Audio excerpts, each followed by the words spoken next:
Buenos dias from El Salvador, the new El Salvador. And I'm going to show it off a little bit with the help of a couple of nonprofits that had an awful lot to do with the transformation, the People Helping People Network and the Fuller Center for Housing. Now, just a couple weeks ago, they had a chance to show off this country by hosting the Miss Universe pageant, and how lucky are they? This week, they get Mr. Universe.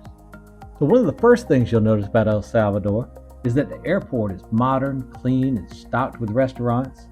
And parts of downtown El Salvador look much like upscale commercial areas of many American cities. It's hard to see all of this and consider this to be a third world country. It's also hard to believe that just a few years ago, El Salvador was the murder capital of the world. Today, it's the safest country in the entire Western Hemisphere. Take that, Canada. In fact, last year, we had police escorts everywhere we went. This year, no need.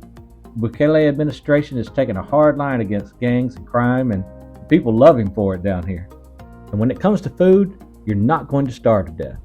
There are plenty of nice restaurants and roadside dives for the regional fare, which they pile on, and which costs much less than here in the U.S.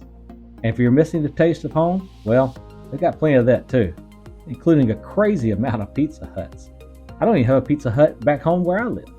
And one of the best things about visiting El Salvador is that they use the US dollar, which makes life a little easier for me, although you're more likely to be given change in dollar coins than in dollar bills.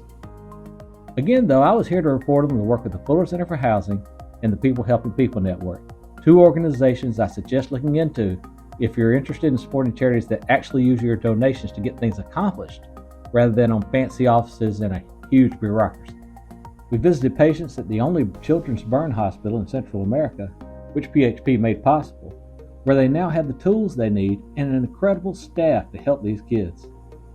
We visited women at a hospital where People Helping People has helped patients get the correct diagnostic and treatment supplies, as well as launching a huge screening movement, especially for breast cancer. More than 9,000 screenings and consultations absolutely free. We also distributed wigs and we boosted some spirits. We went to a local orphanage supported by PHP. More than 240 kids up to age 18 are here, and they are their own family. You'd think this place might be gripped by sadness, but these children are joyful and they're thrilled to get shoes, clothes, and of course toys. And the nursery there is a particularly emotional place to visit. And most of these babies were found in boxes on the street and even in trash cans. PHP recently also adopted a home for the elderly, many of whom have no family at all.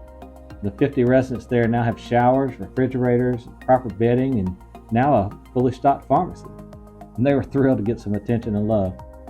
Now, People Helping People has distributed more than 18,000 pounds of food in 2023 alone, and we delivered a ton. And we also had the incredibly moving experience of being able to help people finally get a decent wheelchair, some of whom had no means to get around at all. We visited the Fuller Center for Housing community at Nuevo Cuscatlán 2, whose 131 homes make it the largest single Fuller Center community in the world. The families there are thriving after having just been squatters living in flimsy shacks a short distance away not too long ago.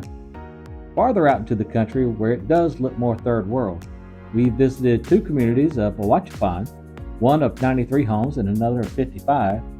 We met with Olympia, a grandmother looking forward to moving from this shack to a decent Fuller Center home like this one of more than 1,000 completed or nearly finished in the country by the Fuller Center. And I can tell you one thing you won't find any of these families in Fuller Center homes doing, and that is trying to sneak into the U.S. They don't want to leave, and if you want to stop illegal immigration, helping them succeed at home is much smarter and more cost-effective approach than battling the problem at the end of the road, as we are now. Finally, much like other places I've visited in Central America, the people are simply amazing. Whether they live in a shack or a nice home in San Salvador, they are joyous, they love a celebration, they like to look their best. The kids could not be any sweeter, and the adults are generous and friendly. The culture shock, as always for me, is when returning to the United States and realizing we could be much nicer folks than we are. Well, that wraps it up for me from this trip to El Salvador. As you can see, the country's changed a lot. There's a lot to celebrate. They even got me to wear a shirt and tie. That doesn't happen very often.